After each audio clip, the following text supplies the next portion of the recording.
Antifa No? catches me, they'll jump Oh, on. really? You're on Yeah. like their hit list or whatever? Yep, I'm on their hit list. Really? Yeah, that's true. They got all their like no camera stuff that they even try to hammer their own people about.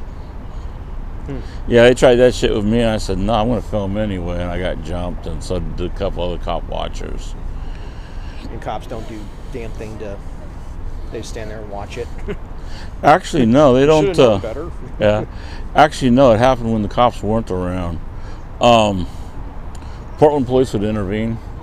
In fact, they have before when I sat there and filmed, and they managed to get, I managed to get into the wrong spot.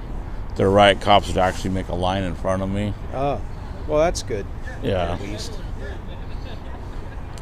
Downtown, I filmed one day downtown, and the riot cops was over by the precinct, right? I was right in front of the precinct, and one of the officers goes, you need to get to the other side of the line, and the sergeant goes, no, he doesn't, you need to stay right there. Nice. So somebody, it's all about having as much footage as they can and whatever. Yeah. Cool. And these people don't like me because of what I put up on the video.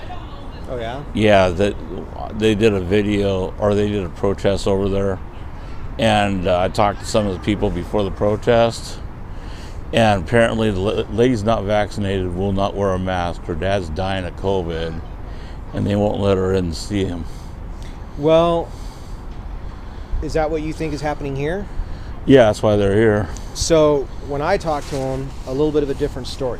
Mm-hmm. Dad is not necessarily dying. He's certainly high risk, ventilator, that situation, but not imminent death situation.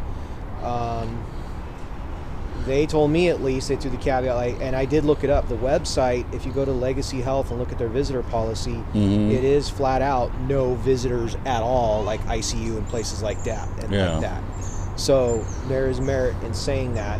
When I was over there, they were saying, well, yeah, like even if they offered to mask up or do anything, that the hospital was like, no. And based on the policy on their website, that certainly fits what they're saying. Yeah. So, I mean, that's a layer I do buy into, that, okay, there's kind of a bullshit factor. I had a girlfriend that was in the ICU for an issue a few years ago. And it's like, and they don't know if she's going to get out of it or not. That's half the ICU. There's no guarantees. Right. So, okay, I can buy into that. I spent a month in ICU from COVID. I had 2 pneumonias in me, bacterial and viral. Yeah.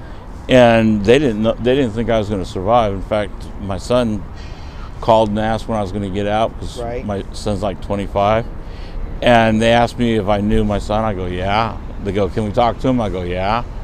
And they flat out told him if they were in his shoes, they'd make funeral arrangements. And then they wouldn't let him visit. No. Yeah. My grandpa passed away last March or so, and I was terrified. He was in Colorado. I was on the drive there. Unfortunately, I got there about 12 hours after he passed. But one of the things I was terrified is if he would have gone into the hospital, because he very well could have died alone. At least he was in his own home with family, Yeah, they wanted to put me on a ventilator, and I said no. So they kept me on oxygen. How long ago was it, if you don't mind my asking? August? Okay. And just curious, I'm not like one to beat anybody up either way. Were you vaccinated at all, or no? No. Okay. Well, my dad was vaccinated, my brother was vaccinated, my dad's girlfriend were vaccinated, and all of them got COVID too. My dad wound up in the hospital. Really? Yeah. Yeah, I got a buddy that he's against the vax, and he got hit pretty hard with it a couple months ago. Pretty tough spot there. He was able to keep himself out of the doctor. Had actually got some connections with the frontline doctor people, and was working the phones, and it was pretty rough on him and such. But yeah, I mean, the nurse up there was outstanding. My nurse, I had a nurse 4 days a week from 7 to 7. Yeah. She was outstanding. She'd come in, wash me up, change all my sheets and stuff like that. Where the other nurses didn't do that. She'd actually sit in the room and talk to me, even though the equipment she had on was very uncomfortable. Sure. That's good. So said something there. I say so. Actually, I'm retired Marine Corps. I was a combat camera guy, photo, video, graphic work. You know, so you coming out like myself, like last year when the protests were going on down by the building. You know, kind of pissed me off. So all these liberal friends are like, "Oh, the evil cops." I'm like, okay, let me go see this shit for myself. You know, and the couple times I went down, actually, I was doing like a line by line. Here's what I see. Here's what I see. And one of my friends like, well, you're making the protesters look bad. Like, I'm just fucking telling the truth here, you know? And it was the chronology, you know, I believe, like, that line, don't mess with the line, don't invade the property, do all the crap you want. And it was over and over again. You know, the handful of times I went out, the cops didn't do anything, the feds didn't do anything until that fence was on the verge of being torn down, or they, you know, or too many people on the inside, then they came out. It's like, you know, play the game. That's the rules, and suck it up, buttercup. Yeah. But yeah. Well, all right then. Maybe I'll see you around in the future and whatnot. All right. Good luck and be safe. All right, and you too. And thanks for your service. Yeah. Thank you.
Hey, how you doing? Good, how are you? All right.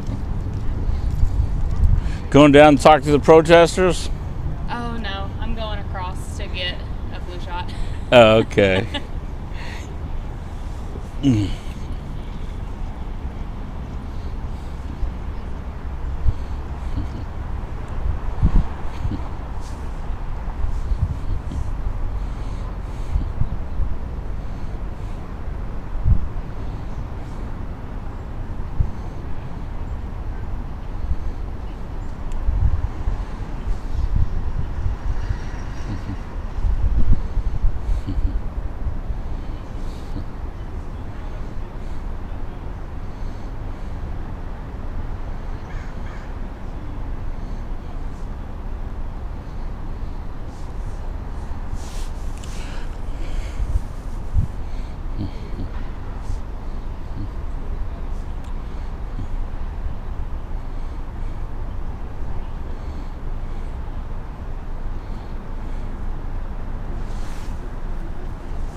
Mm-hmm.